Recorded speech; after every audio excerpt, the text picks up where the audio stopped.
A graça e paz, bem-vindos a mais um devocional, mais um momento em que a gente para ler a palavra do Senhor e refletir um pouquinho naquilo que o Senhor tem para as nossas vidas. Vamos começar com uma oração? Senhor, obrigado por mais essa oportunidade de ler a Tua palavra, para que Teu Espírito Santo nos guie nessa leitura e para que nós possamos receber de Ti, para que nós possamos ter nossa vida transformada, para que nós possamos ser cada vez mais parecidos contigo, transformados pelo poder da Tua palavra. É isso que eu te peço e te agradeço em nome de Jesus. Amém. E vamos para o texto de hoje, que se encontra lá em 2 Reis, vamos ler do capítulo 6 até o capítulo 7. E nós estávamos vendo diversas histórias, diversos atos que Eliseu realizou sendo um profeta do Senhor. E nós continuamos com esses atos. Certo dia, os membros do grupo de profetas disseram a Eliseu: como vê, este lugar onde nos reunimos é pequeno demais. Vamos descer ao rio Jordão, onde há muitos troncos, e construir ali um lugar para nos reunirmos. Está bem, disse Eliseu. Podem ir. Venha conosco, sugeriu um deles. Eu irei, disse ele, e foi com eles. Quando chegaram ao Jordão, começaram a derrubar árvores. Enquanto um deles cortava um tronco, a parte de ferro do machado caiu no rio. Ai, meu senhor, gritou. O machado era emprestado. E veja só, nós hoje, na nossa sociedade, se a gente for em qualquer loja de, talvez uma Leroy Merlin, nós conseguimos comprar um machado talvez por um preço não muito caro. Mas nessa época, metal e trabalhar com metal, produzir coisas de metal, era algo muito caro. Então, talvez custasse o salário de um mês, salário de 2 meses, talvez fosse uma quantia significativa de dinheiro que aquele machado significava. Por isso, esse desespero desse homem. Onde caiu? Perguntou o homem de Deus. Quando mostraram o lugar para Eliseu, ele cortou um galho e o jogou na água, e fez o ferro do machado flutuar. Pegue-o, disse Eliseu. E o homem estendeu a mão e o pegou. Esse é o nosso Deus que muda as leis da física para que as coisas sobrenaturais aconteçam. Nós sabemos que tudo subsiste por conta de Deus, pelo poder de Deus as coisas existem. Então, não acontecer um milagre não significa que Deus não está agindo, mas Deus está agindo da forma natural, da forma que nós conhecemos, como o mundo sempre é. Quando Deus age de maneira sobrenatural, é que o agir dele vai contra as leis normais que nós conhecemos. E normalmente o ferro afunda na água, mas dessa vez, pelo poder de Deus, o ferro flutuou. Quando o rei da Síria estava em guerra contra Israel, consultava seus oficiais e dizia: posicionaremos nossas tropas em tal lugar. De imediato, o homem de Deus advertia o rei de Israel: não se aproxime de tal lugar, pois os sírios planejam posicionar suas tropas ali. E o rei de Israel mandava um aviso para o lugar indicado pelo homem de Deus. Várias vezes ele advertiu o rei de que ficasse alerta naqueles lugares. Furioso com essa situação, o rei sírio reuniu seus oficiais e perguntou: qual de vocês ainda anda informando o rei de Israel sobre meus planos? Ó meu senhor, o rei, não somos nós, respondeu um dos oficiais. Eliseu, o profeta de Israel, revela ao rei de Israel até as palavras que o Senhor disse em seus aposentos. O rei ordenou: vão e descubra onde ele está, para que eu o mande capturá-lo. Então lhe informaram: Eliseu está em Dotã. Assim, certa noite, o rei da Síria mandou um grande exército com muitos carros de guerra e cavalos para cercar a cidade. Na manhã seguinte, o servo do homem de Deus se levantou bem cedo. Ao sair, viu que havia soldados, cavalos e carros de guerra por toda parte. Ai, meu senhor, que faremos agora? Exclamou o servo. Não tenha medo, disse Eliseu, pois do nosso lado há muito mais do que do lado deles. Então Eliseu orou: ó Senhor, abre os olhos dele para que veja. O Senhor abriu os olhos do servo e ele viu as colinas ao redor de Eliseu, cheias de cavalos e carruagens de fogo. Imagina a visão que Eliseu deveria ter. Ver todo esse exército o tempo todo. A Bíblia não diz que ele tinha essa visão, mas aqui ele não orou para que ele pudesse vir, mas ele já estava vendo e orou para que Deus revelasse ao seu servo quem estava ao redor dele. Então, a comunhão de Eliseu com Deus devia ser muito grande. Quando os sírios avançaram na direção de Eliseu, ele orou: Ó Senhor, faze que fiquem cegos. E o Senhor fez que ficassem cegos, conforme Eliseu havia pedido. Então Eliseu saiu e lhes disse: Vocês tomaram o caminho errado, essa não é a cidade certa. Sigam-me, e eu os levarei até o homem que procuram. Então ele os guiou à cidade de Samaria. Assim que entraram em Samaria, Eliseu orou: Ó Senhor, agora abre os olhos deles, para que vejam. O Senhor abriu os olhos deles e descobriram que estavam no meio de Samaria. Quando o rei de Israel os viu, perguntou a Eliseu: Devo matá-los, meu senhor? Devo matá-los? Claro que não, respondeu Eliseu.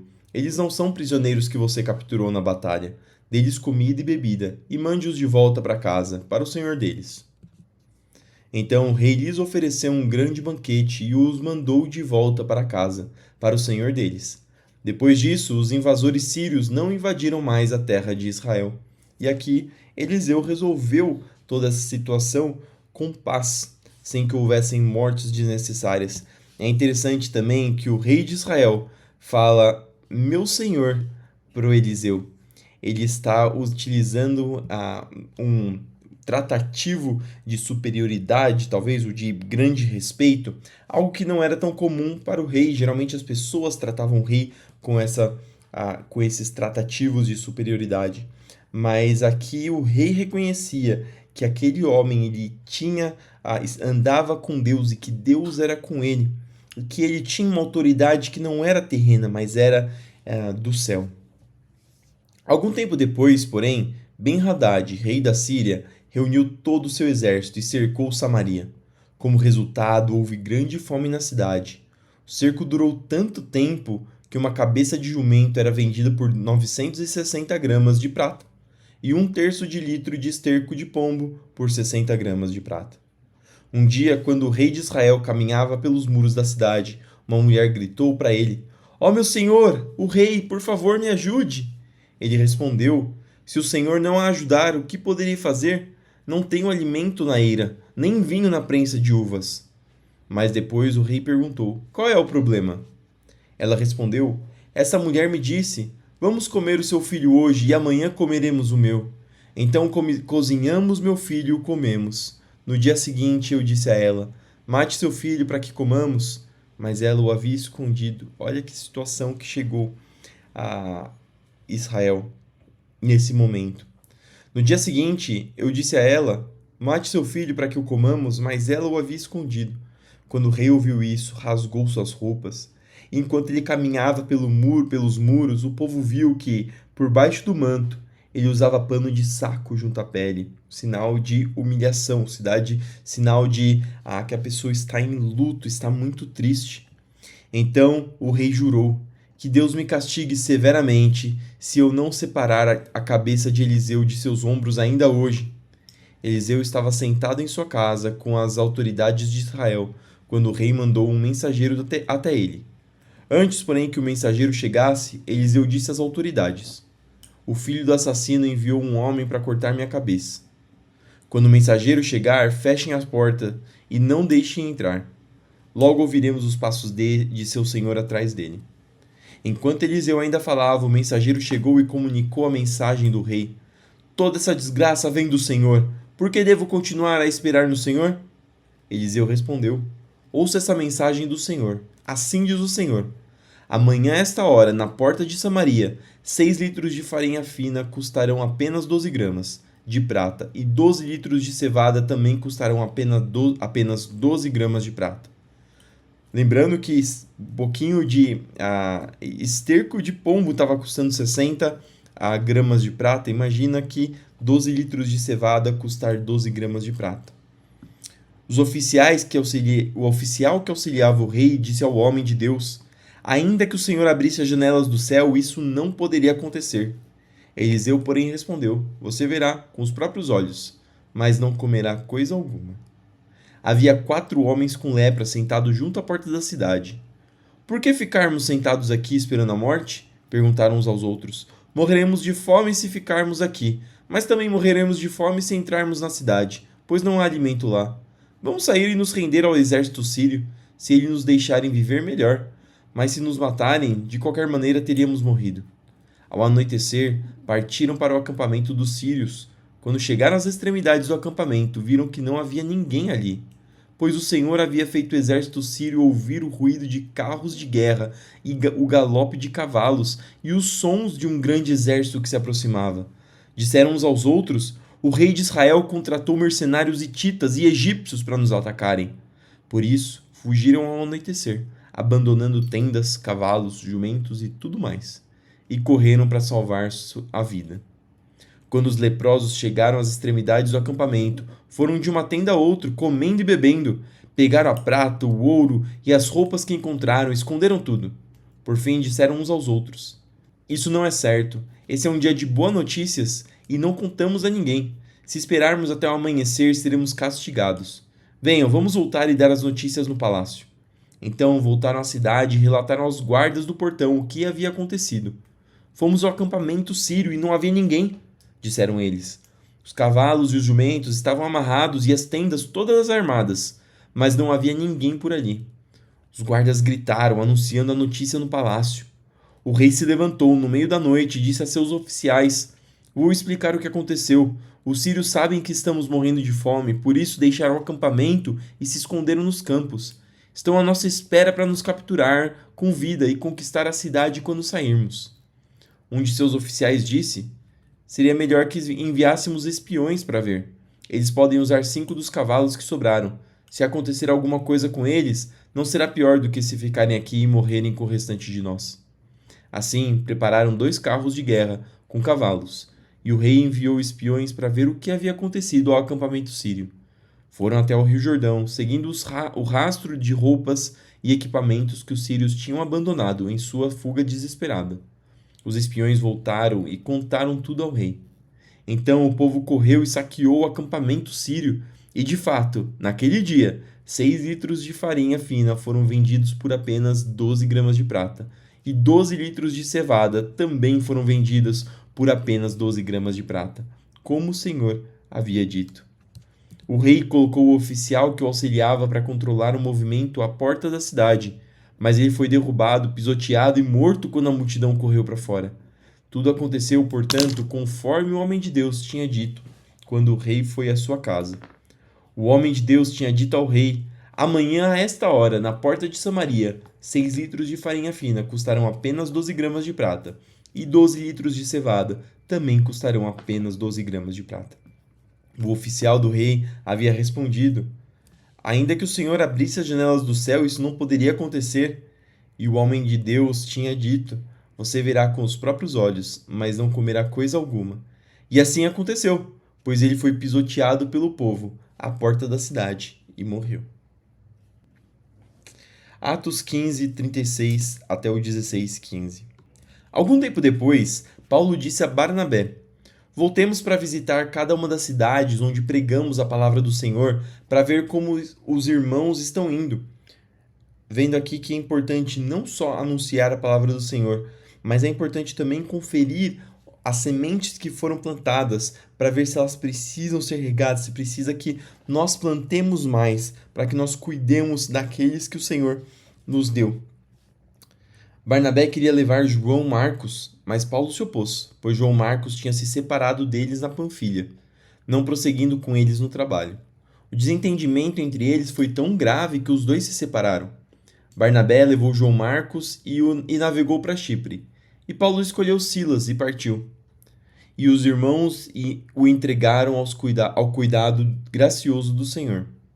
Então ele viajou por toda a Síria e Sicília, fortalecendo as igrejas de lá. Paulo foi primeiro a Derbe e depois a Listra, onde havia um jovem discípulo chamado Timóteo. A mãe dele era uma judia convertida e o pai era grego. Os irmãos em Listra e em Icônio o tinham em alta consideração, de modo que Paulo pediu que ele os acompanhasse em sua viagem. Em respeito aos judeus da região, providenciou que Timóteo fosse circuncidado antes de partirem, pois todos sabiam que o pai dele era grego. Em toda a cidade por onde passavam, instruíam os irmãos a seguirem as decisões tomadas pelos apóstolos e presbíteros em Jerusalém. Assim, as igrejas eram fortalecidas na fé e cresciam em número a cada dia. Olha que interessante, Timóteo ele não era circuncidado. Circuncisão era o sinal que os judeus tinham em respeito às leis de Moisés. Nas leis de Moisés, desde Abraão, o Senhor tinha instruído que os judeus fossem circuncidados. Todos aqueles que entravam, que se tornavam judeus mais velhos, ou então todo menino que nascesse, ele era circuncidado no 8º dia. Então, e Timóteo não era circuncidado, porque o pai dele era grego. Mas a fim de que o evangelho fosse pregado, e aqui Paulo já estava dizendo que não era necessária a circuncidão. Entretanto, para que as pessoas pudessem aceitar melhor e para que eles pudessem pregar de maneira mais efetiva o evangelho, Timóteo foi circuncidado. Não era necessário, mas era algo que Timóteo se predispôs. E não era um negócio fácil, porque a circuncisão é algo dolorido. Quando a gente vê a história dos filhos de Jacó, nós vemos que quando acontece o evento em que Tamar, a irmã dos filhos de Jacó, ela é violentada, os irmãos, para se vingar, fazem com que a tribo que teve o homem que violentou a irmã dele fosse circuncidado. E no período em que eles estavam se recuperando, ou seja, todos os homens estavam incapazes de lutar de maneira eficiente, eles foram lá e vingaram a irmã dele. Então a circuncisão é algo dolorido, principalmente nessa época em que não havia anestesia, em que não havia métodos modernos para aliviar a dor desse procedimento. Então, por amor, Timóteo se entregou para que o evangelho fosse pregado. Isso traz para nós também um ensinamento. Às vezes nós precisamos abdicar de coisas que são importantes para nós para que facilite com que nós preguemos o evangelho. Isso não significa que as coisas que Timóteo estava errado. Não, pelo contrário, ele não estaria errado se permanecesse incircunciso. Nesse momento, os gentios, que eram aqueles que não eram judeus, eles estavam agregados ao reino de Deus. Nós vimos um pouquinho antes aqui em Atos. Mas por amor ao evangelho, para que o evangelho pudesse novamente ser pregado de maneira eficiente, ele fez aquilo que era necessário.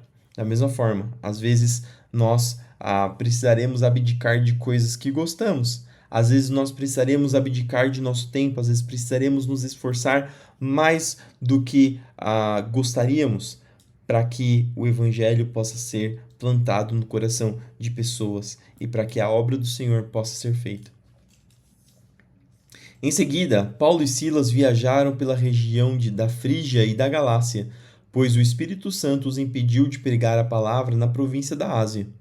Então, chegando à fronteira da Mísia, tentaram ir para o norte em direção à Bitínia, mas o Espírito de Jesus não permitiu. Assim, seguiram viagem pela Mísia até o porto de Troade. Naquela noite, Paulo teve uma visão na qual um homem da Macedônia em pé lhe suplicava: "Venha para a Macedônia e nos ajude." Então, decidimos partir de imediato para a Macedônia, concluindo que Deus nos havia chamado para anunciar ali as boas novas. Embarcamos em Troade e navegamos diretamente para a ilha de Samotrácia, e no dia seguinte chegamos a Neápolis. Dali alcançamos Filipos, cidade importante dessa região da Macedônia, e colônia romana, e ali permanecemos vários dias. No sábado, íamos à cidade e fomos à margem do rio, onde esperávamos encontrar um lugar de oração. Sentamo-nos e começamos a conversar com algumas mulheres ali reunidas. Uma delas era uma mulher temente a Deus, chamada Lídia, da cidade de Tiatira, comerciante de tecido de púrpura. Enquanto ela nos ouvia, o Senhor lhe abriu o coração e ela aceitou aquilo que Paulo estava dizendo. Foi batizada junto com sua família e pediu que nos hospedássemos em sua casa. "Se concordam que creio de fato no Senhor, venham ficar em minha casa", disse ela, e insistiu até que aceitamos. Salmos 142, do 1 ao 7. Salmo de Davi a respeito de sua experiência na caverna, uma oração. Clamo em alta voz ao Senhor, suplico pela misericórdia do Senhor, derramo diante dele minhas queixas e lhe apresento minhas angústias. Quando estou abatido, somente tu sabes o caminho que devo seguir. Aonde quer que eu vá, prepararam armadilhas contra mim. Procuro alguém que venha me ajudar, mas ninguém sequer lembra que eu existo. Não tenho onde me abrigar, ninguém se importa com o que acontece comigo. Esse aqui é o rei Davi falando. O rei Davi se sentiu, o rei que foi importante, que é falado até hoje, considerado um dos maiores reis de Israel. Ele falou: procura alguém que venha me ajudar, mas ninguém sequer lembra que eu existo. Em algum determinado momento, o rei Davi foi aquele que estava passando por angústias e ninguém se lembrava que ele existia. Não tenho onde me abrigar. Davi morou em palácios, teve muito dinheiro, mas em determinado momento ele não tinha onde se abrigar. Ninguém se importa com o que acontece comigo. Então clamo a ti, Senhor, e digo: tu és meu refúgio, és tudo o que desejo na vida. E aqui ele encontra o descanso, encontra o refúgio no Senhor, onde nós também podemos nos abrigar, nós também podemos dizer: Senhor, tu és o meu refúgio, és tudo o que desejo na vida. Ouve meu clamor, pois estou muito fraco. Livra-me dos que me perseguem, pois são fortes demais para mim. Tira-me da prisão, para que eu dê graças a ti. Os justos se juntarão ao meu redor, pois tu és bom para mim. E por fim, Provérbios 17, 24 e 25. O sensato mantém os olhos fixos na sabedoria, mas os olhos do tolo vagueiam até os confins da terra. O filho do tolo causa tristeza a seu pai e amargura aquele que o deu à luz. E essas foram as palavras de hoje. Espero que elas entrem no seu coração, que achem abrigo, morada, para que possam edificar a sua vida. Senhor, obrigado por mais essa leitura. Obrigado porque o Senhor esteve conosco até aqui. Abençoa para que teu Espírito Santo continue falando aos nossos corações, para que além daquilo que eu refleti nessa palavra, para que aqueles que escutarem, aqueles que lerem essa palavra possam também aprender mais do Senhor, possam tirar as lições que vão complementar a sua vida, o seu conhecimento. Senhor, nos abençoe nesse dia para que nós possamos trabalhar, estudar, fazer os nossos afazeres guiados por Ti, protegidos por Ti. Senhor, abençoa aqueles que estão doentes, enfermos, para que o Senhor traga cura, traga libertação, para que o Senhor possa levantar aqueles que estão nos hospitais, aqueles que estão enfermos em suas casas, para que o Senhor possa trazer alívio para a doença. Senhor, nos dê o pão nosso de cada dia. Abra, Senhor, as portas do céu para derramar sobre os teus servos a tua provisão. Abra portas de emprego, Senhor, promove os teus servos para que nós possamos, Senhor, expandir o teu reino através das provisões que o Senhor nos dá. Abençoa o nosso coração para que nós possamos dar com generosidade, para que nós possamos ser pessoas que abençoem os outros. Abençoa o nosso coração também para que nós possamos continuar lutando contra o pecado e nos mantermos santos diante de Ti. É isso que eu te peço e te agradeço em nome de Jesus. Amém. Fique com Deus, que tudo que você fizer no seu dia prospere. Não esqueça de que nós temos que fazer tudo para a glória do Senhor. Fique com Deus e até amanhã para mais um devocional.